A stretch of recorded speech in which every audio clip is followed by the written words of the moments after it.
तो hello everyone. आज हम क्लास 11th के जो चैप्टर है जर्नल एंट्री वाला वो हम पढ़ने जा रहे हैं। तो उसका पहले हम मीनिंग देख लेते हैं कि उसका मीनिंग क्या होता है। तो जर्नल एंट्री का मीनिंग ये होता है कि the word journal is derive from the French word jaw which means a day. तो जर्नल एंट्री में जो वर्ड है जर्नल वो एक फ्रेंच वर्ड से लिया गया है जॉर, जिसका मतलब होता है एक दिन। Hence, journal is a book in which daily transactions are recorded as per the rules of debit and credit along with the narrations.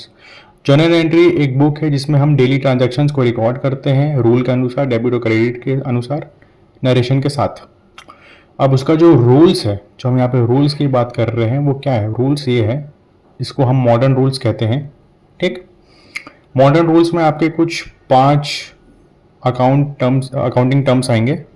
ठीक है, जिसमें पहला तो आपका है एसिड, फिर आते हैं लायबिलिटी, फिर कैपिटल, फिर expense and losses and income, revenue या प्रॉफिट या गेन। ठीक। तो 2 कॉलम होता है इसमें, डेबिट और क्रेडिट। आपको अगर ये जर्नल एंट्री याद करना है या जर्नल एंट्री सॉल्व करना है ये चैप्टर को अकाउंट का, तो आपको मॉडर्न रूल्स याद होना ज़रूरी है। ठीक है। डेबिट यानी इसको डी आर से डिनोट किया जाता है शॉर्ट फॉर्म में। अगर एसिड की वैल्यू बढ़ती है यानी इंक्रीज होती है तो हम इसे डेबिट लिखते हैं, और अगर एसिड की वैल्यू गिरती है तो हम इसे क्रेडिट लिखते हैं। अगर लायबिलिटी की वैल्यू गिरती यानी कम होती है तो डेबिट लिखते हैं, और अगर लायबिलिटी की वैल्यू इंक्रीज होती है तो क्रेडिट लिखते हैं। अगर कैपिटल की वैल्यू डिक्रीज होती है तो डेबिट लिखते हैं, और अगर कैपिटल की वैल्यू अगर इंक्रीज होती है तो क्रेडिट लिखते हैं। सेम वैसे ही एक्सपेंस एंड लॉसेस में भी अगर इंक्रीज होगा तो डेबिट, डिक्रीज होगा तो क्रेडिट। इनकम में भी वही है, डिक्रीज होगा तो डेबिट, इंक्रीज होगा तो क्रेडिट। थोड़ा कन्फ्यूजन हो सकता है, आप इसको याद करने के लिए एक बेहतर चीज़ कर सकते हैं, और वो ये है कि लैब जैसे कि लायबिलिटी,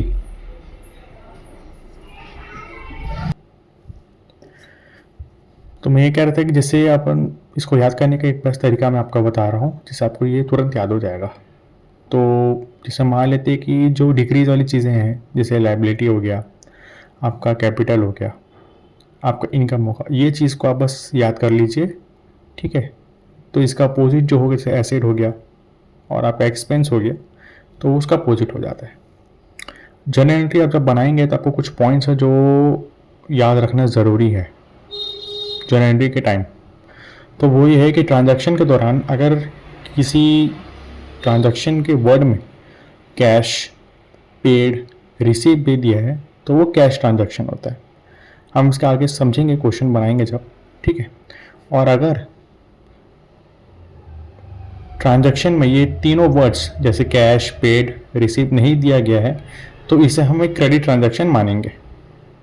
ठीक है। और अगर इसमें क्रेडिट ट्रांजैक्शन कैसे मानेंगे? जब किसी पर्सन का नाम जैसे राम, मोहन, सोहन, मोनू, सोनू, अगर ऐसा किसी पर्सन का नाम दिया तो हम इसे क्रेडिट ट्रांजैक्शन मानेंगे।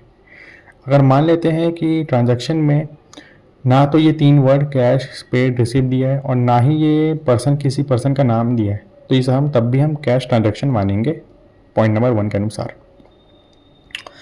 अगर मान लेते हैं कि ट्रांजैक्शन में ये तीनों वर्ड्स दिए हुए कैश, पेड, रिसीव्ड, और साथ ही साथ पर्सन का नाम भी मान लें, राम, मोहन, सोहन मान लेते हैं, दिया हुआ है, तो उसके लिए हम एक सेपरेट अकाउंट क्रिएट करेंगे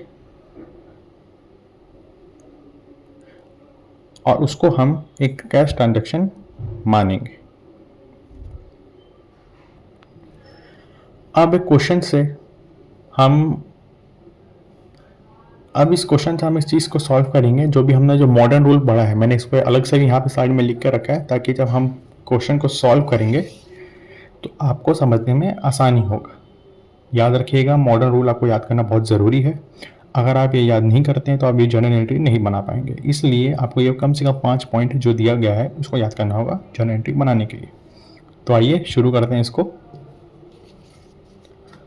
मैं साइड में रख देता हूँ। ठीक। जैसे पहला पॉइंट इसमें क्वेश्चन में दिया है, रिकॉर्ड द फॉलोइंग ट्रांजैक्शन। अब पॉइंट नंबर ए बोलता है start a business with cash. ठीक है। बिजनेस स्टार्ट हो रहा है कैश से, तो कैश हमारा एक एसिड होता है। एसिड जब इंक्रीज होगा तो डेबिट। कैश हमारे पास आ रहा है, ठीक है, कैश की वैल्यू हमारे पास है, बढ़ी हुई है, घट नहीं रहा, नुकसान नहीं हुआ, हमारे पास है, तो वो कैश हमारे पास आ रहा है इसलिए इंक्रीज, इसलिए हम डेबिट करेंगे यहाँ पे। तो यहाँ पे होगा point number A, cash account debit, जितना अमाउंट दिया है 40,000 रुपये दिया हुआ है पॉइंट नंबर ए में, तो 40,000 रुपये, ठीक। अब कैश हमारे हाथ में आता एसिड है,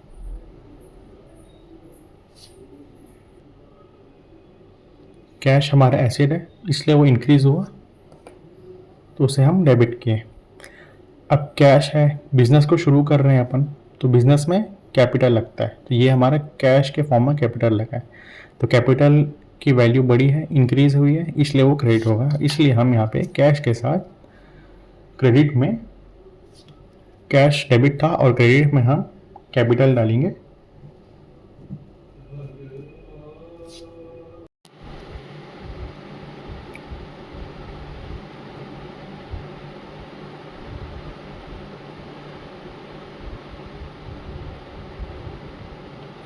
अब हम बात करते हैं पॉइंट बी की। पॉइंट बी में दिया है purchase good for cash 50,000 at 10% trade discount. तो हम परचेज़ कर रहे हैं गुड्स को, तो गुड्स हमारा एसिड होता है, एसिड की वैल्यू बढ़ती है तो वो डेबिट होगा, ठीक है।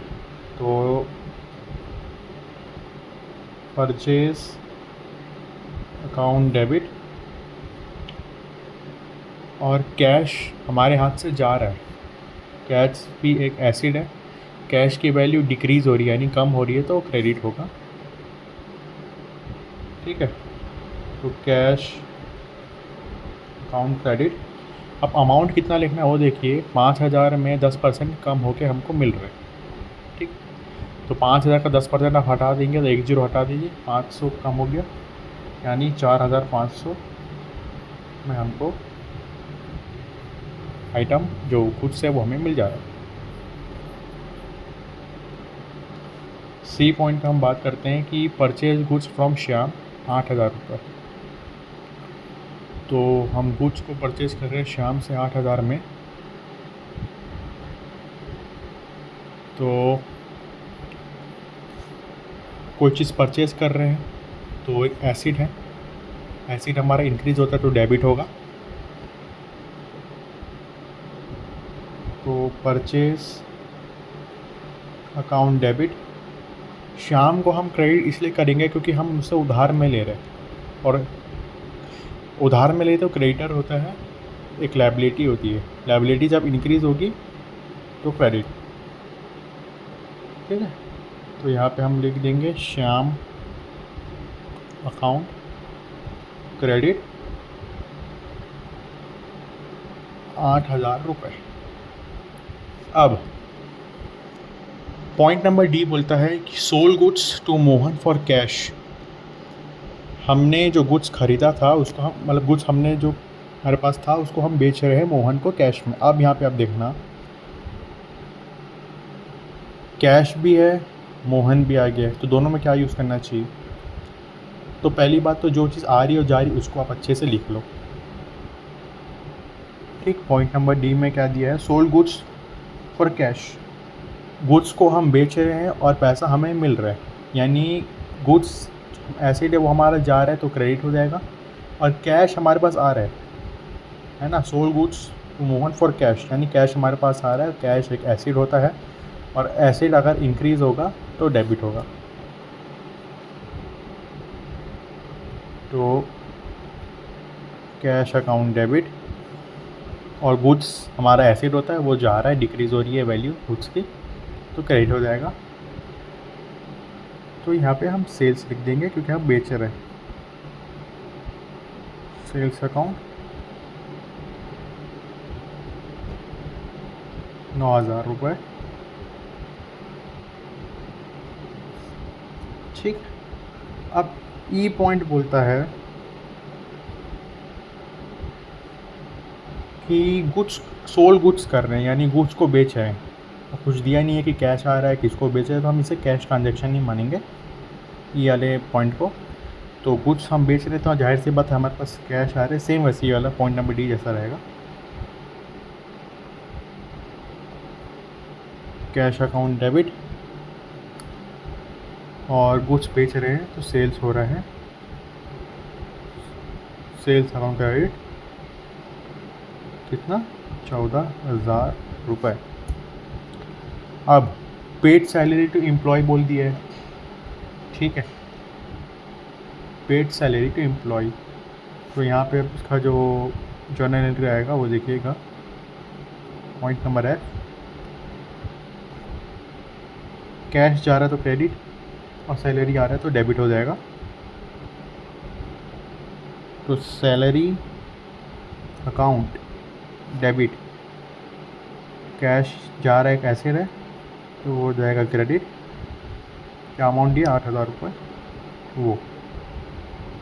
अब आपका एक डाउट होगा कि जर्नल एंट्री जब हम बनाते हैं तो टेबल के फॉर्म में बनाते हैं, बिल्कुल सही आप सोच रहे हैं, लेकिन अभी हम इनिशियल स्टेज में हम चीज़ को सीख रहे हैं तो हम इसे शॉर्ट फॉर्म के तौर पे कर रहे हैं। एक बार हम 2-3 क्वेश्चन और बना लेंगे तो उसके बाद हम टेबल फॉर्म में इसको करना चालू कर देंगे। थैंक यू सो मच ये वीडियो देखने के लिए।